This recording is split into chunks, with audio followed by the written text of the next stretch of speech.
Yo, welcome to Sastasha. This is the start of a series where I really briefly explain the mechanics of dungeons with no fluff or unnecessary information. However, this is probably the first dungeon ever for a lot of people, so maybe this time I'll be a little more explanatory. So first things first, tanks. Always remember to turn on your tank stance. This comes in the form of Iron Will, Defiance, Grit, or Royal Guard, depending on your class. If you notice that your tank does not have this on, you should remind them. Otherwise, you probably won't be going very far. Once the tank has his stance on and hits an enemy, he is now tanking.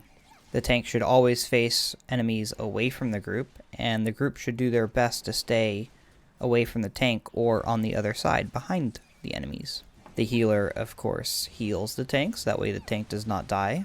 And the damage dealers do, well, what damage dealers do: deal damage. Healers should also be casting damage moves when the tank is not in any danger of dying. If everyone dodges the AoEs on the ground, the healer heals, and the tank uses his defensive cooldowns, this should go really smoothly, and you should not have a hard time at all. So the first thing that you're going to encounter is a note on the ground. If you read it, it will reference a color. You should remember this for later. Several mob packs later, you'll encounter these clams that spawn enemies. Tanks, be sure to not let the enemies attack your group members too much. And the clams are only vulnerable to damage when they are open, so take that opportunity to kill them. You do not have to kill every clam. Avoid the ones you don't need to.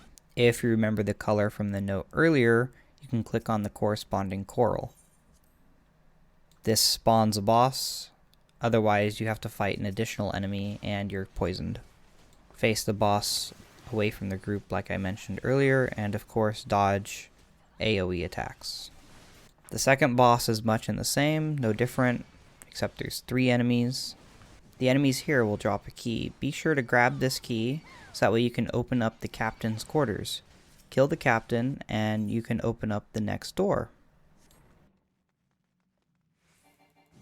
And the third boss is almost exactly the same as the second boss. However, dogs will enter the room from the side to join the fight.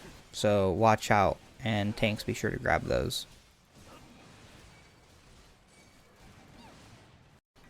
And shortly thereafter, you will encounter the final boss. Around the room, there will be these unnatural ripples that you can interact with. If you do not click on them, an additional enemy will spawn.